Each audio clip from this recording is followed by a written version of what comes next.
અને સમજવાની વાત કરીએ. આજે જમાનો જે છે એ સ્વાર્થનો છે, પરંતુ સ્વાર્થની અંદર તમે કોઈકની સેવા સાથે કોઈના કામ કરી શકો તો એ સ્વાર્થ નથી.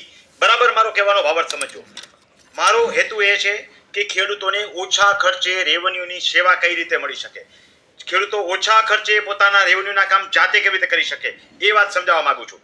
એટલે આખરે તો ગામનો પૈસો ગામમાં રહે, ખેડૂતોનું હિત થાય, તમે પોતે તમારા કામ કરતા થાવ, તમારા સગાવાલાના કામ કરતા થાવ, અને બે પૈસાની તમને એક આવક પણ થાય એવી બાબત શીખવાડું છું અને સમજાવું છું. બરાબર સમજો.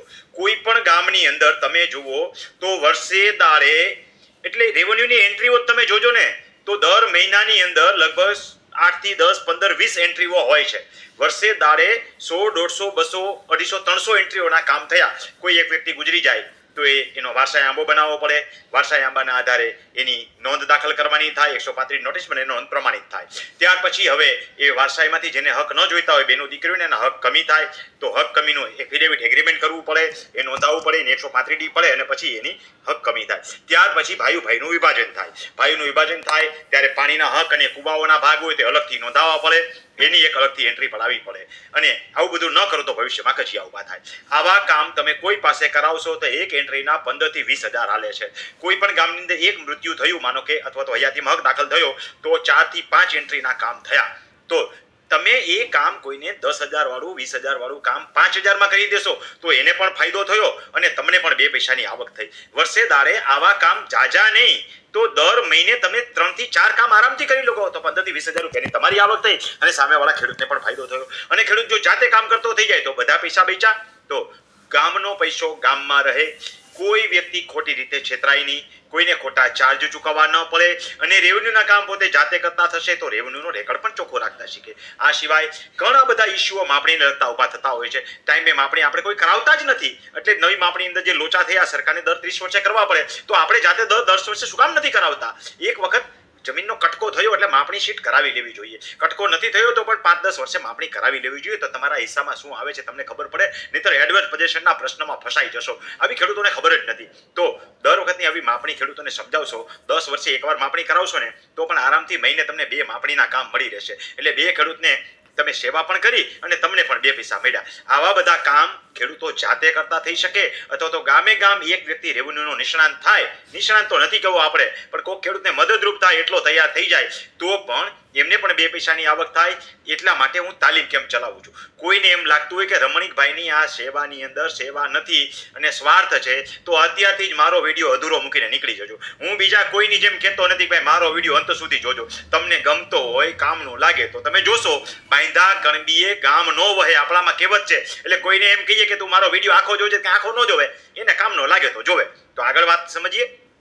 તાલીમ કેમ્પની અંદર ઘણી બધી વસ્તુ શીખવાડું છું. રોડ રસ્તાના પ્રશ્નો હોય, શેઢાપાળાના પ્રશ્નો હોય, દવાથી જમીનના પ્રશ્નો હોય, તો આના માટે શું કરવું જોઈએ, એડવર્સ પોઝિશન શું કહેવાય, લોફુલ પોઝિશન શું કહેવાય, કાયદા મુજબનો તમારો કબજો અને અધિકાર શું કહેવાય, સુખાધિકાર શું કહેવાય, આવી બધી બાબતો આપણે તાલીમ કેમ્પમાં શીખવાડીએ છીએ અને જાતે કામ કરતા શીખવાડીએ છીએ. આવા બધા કેસ થાય તો એમાં કેવી રીતે જીતવું એ પણ આપણે શીખવાડીએ છીએ.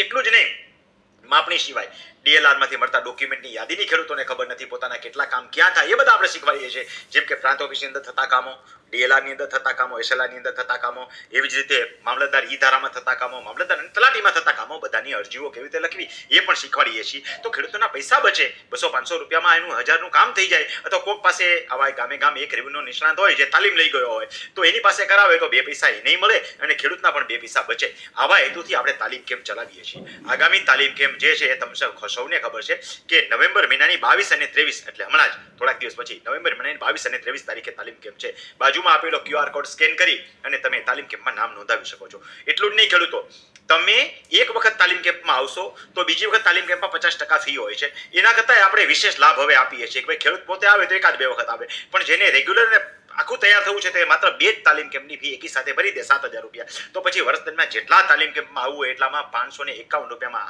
આવી શકે છે. તાલીમ કેમ્પનો ખર્ચો અડધોથી વધારે હોય છે. ₹3500 રૂપિયાનો અડધો ખર્ચો તો તાલીમ કેમ્પમાં જતો હોય છે. છતાં પણ આમાંનો કે આવતો 9નો તાલીમ કેમ્પ છે એના પછી 10મો તાલીમ કેમ્પ છે, 2 તાલીમ કેમ્પની ફી 7,000 વધી હતી, એટલે 2 તાલીમ કેમ્પમાં આવી ગયો તો કાંઈ પ્રશ્ન જ નથી. પણ ત્યાર પછી વધારાના તાલીમ કેમ્પમાં જેટલામાં પોતે આવશે એમાં 551 ભરી શકશે. પોતાના બદલે પોતાના ભાઈ, મિત્ર સર્કલ, સગા સંબંધી કોઈને મોકલશે તો એને ખાલી આપણે 1151 રૂપિયામાં આ લાભ આપીએ છીએ. તો આ લાભ લેવો હોય તો બાજુમાં આપેલો QR કોડ સ્કેન કરીને તમે તમારું નામ નોંધાવી શકો છો. તમારે એક તાલીમ કેમ્પમાં આવવું હોય તો 3500 ભરીને નામ નોંધાવી શકો છો, અને 2 તાલીમ કેમ્પમાં આવવું તો મેં તમને કીધી એમ વર્ષ દરમિયાન યોજનાનો લાભ પણ તમે લઈ શકો છો. ઈચ્છા પડે એ રીતે આવો, પણ તાલીમ કેમ્પમાં આવશો તો કંઈક શીખીને જશો, તમારા રેવન્યુ રેકોર્ડ ચોખ્ખા થશે. અનેક પ્રકારની કામગીરી આપણે શીખવાડીએ છીએ. દરેક તાલીમ કેમ્પની અંદર નવી કામગીરી આપણે શીખવાડીએ છીએ. પ્રથમ દિવસે રેગ્યુલર હોય, જેમ કે વારસા, હયાતી, મહક, હક, કમી, વિભાજન, માપણીના પ્રકાર, DLR-માંથી મળતા ડોક્યુમેન્ટો, એની ઉપયોગિતા, એવી રીતે DLR-માંથી જે આકાર બંધ, શીમખરડો, ફેશલ પત્રક વગેરે મળે એ, સ્કેચ, ટિપ્પણ વગેરેની ઉપયોગિતા, આવું ઘણું બધું કામ શીખવાડી છે. બીજા દિવસે તો નવી બાબતો હોય છે, જેમ કે ઇઝમેન્ટ રાઇટને લગતા પ્રશ્નો હોય, રોડ રસ્તાને લગતા પ્રશ્નો હોય, પ્રાંતમાં અપીલને લગતા પ્રશ્નો હોય, કોઈ પણ તકરારી હોય, RTS હોય, RRT હોય, આ બધી પ્રકારની જાણકારી દર તાલીમ કેમ્પના નવા તાલીમ કેમ્પ હોય ને, 9માં કંઈક જુદું શીખવાડ્યું તો 10માં આપણે બીજા દિવસે કંઈક જુદું શીખવાડીએ, 11મા તાલીમ કેમ્પમાં વળી કંઈક જુદું શીખવાડીએ.